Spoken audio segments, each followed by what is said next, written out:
Hey guys, welcome to Monday's video. We've got a good workout for you scheduled for today that's got an ascending and descending rep scheme here of some kettlebell swings, followed by elevated push-ups and then some single arm overhead reverse lunges.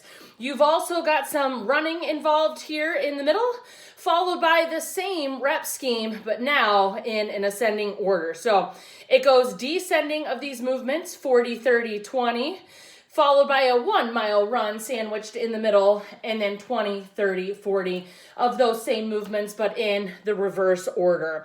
So you're definitely gonna get some metabolic conditioning in here as well with some weighted movements and a little bit of a challenging push-up with them being elevated for today.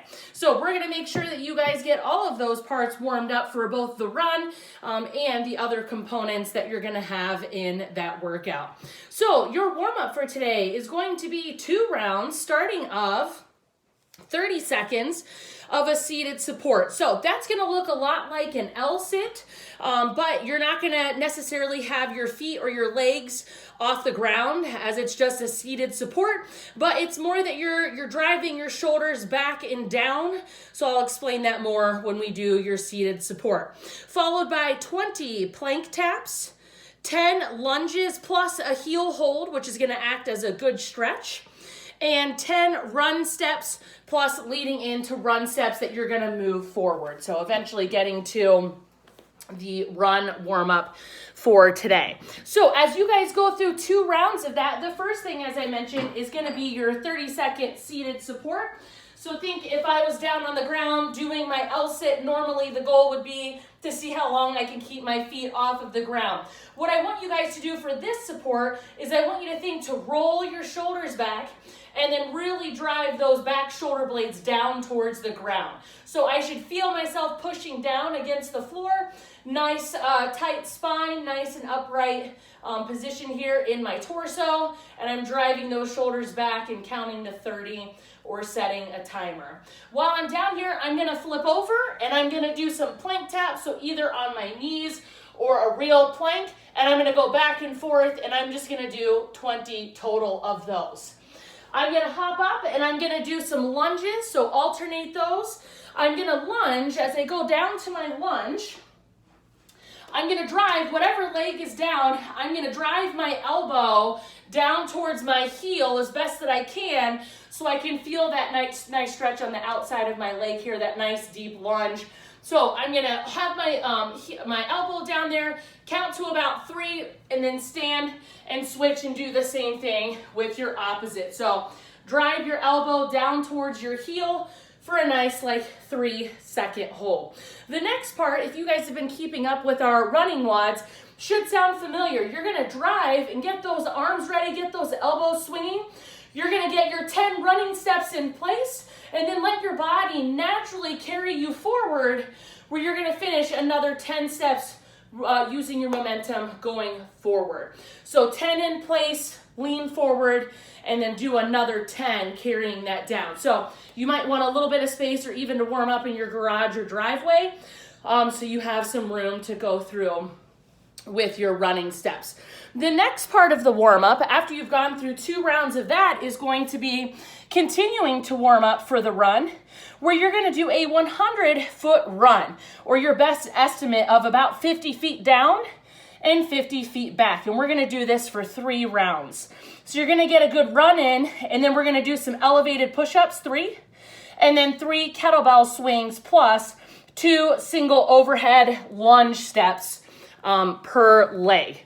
So you'll do your 50-foot run out and back, find a stair, a step, something back of a chair that's gonna work for some elevation, and you're gonna do 3 push-ups. So you're gonna touch your chest all the way and then fully extend, and that's gonna help get you set for your elevated push-ups during the WOD as well.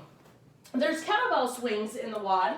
So after I do 3 kettlebell swings here in the warm-up, so I'm back in my heels and I do my 3 swings. After the 3rd swing, all I need is 1 hand. So after my 3rd swing, I'm gonna have that up nice and locked out, nice and stacked out over my body, and I'm gonna do 2 single overhead lunges, per leg. So I'll go and do that one more time, making sure that kettlebell is nice and locked out overhead, okay? At that point, you guys should be nice and warmed up to go ahead and tackle the WOD for today. As I mentioned, is gonna go 40, 30, 20 of these movements, followed by a mile run, and then 20, 30, 40 of those movements again.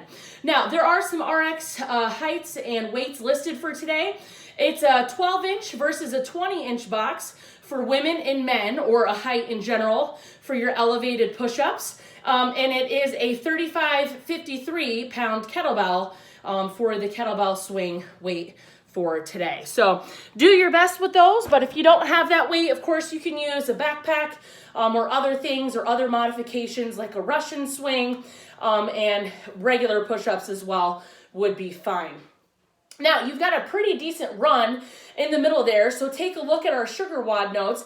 If you're an athlete who thinks that maybe your mile run is going to be over 10 minutes, you'll want to scale that back. And in general, this workout should be something that you can go like 90% all out effort. You want to take very little breaks in between there. It's kind of weird to think about, but this workout, your break is probably going to be your mile run. So you're going to get a chance to kind of catch your breath during that cardio portion of this, and then be able to come right back into your workout spot and then hit those 20, 30, 40 reps again. So something that you can relatively move through with very little breaks is what you guys are looking for there. So you're gonna start for time your 40 kettlebell swing. So I'm gonna be back in my heels, my chest is upright. I can take a slight dip or bend in my knees, and it's all about the hips. So I can go from a Russian swing, and then when I'm comfortable with that, overhead, and I wanna make sure, again, I'm fully stacked out and the bell is directly over my head when I'm doing those 40. So try not to be in front, and we don't need to be overextended towards the back. You're gonna go and find that spot for your elevated push-ups. So measure, if you're going RX today, 12-inch elevation for women, 20 for men. So whether that's stairs, a chair, or whatever that might be, make sure it's well stationed in place.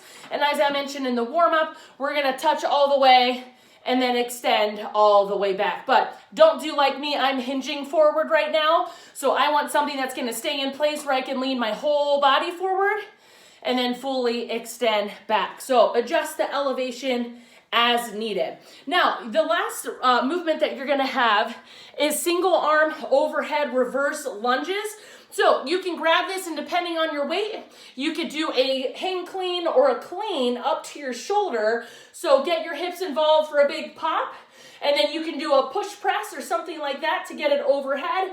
And instead of taking my first step forward for a reverse lunge, my steps are gonna move back. So I'm gonna move back and I'm gonna step. Now, it's up to you. I think it's best to alternate your legs, but it's up to you. If you wanna do 10 on your right, 10 on your left, that's totally up to you guys, but try to make them reverse lunges. So I'm stepping back, but I've got the kettlebell overhead.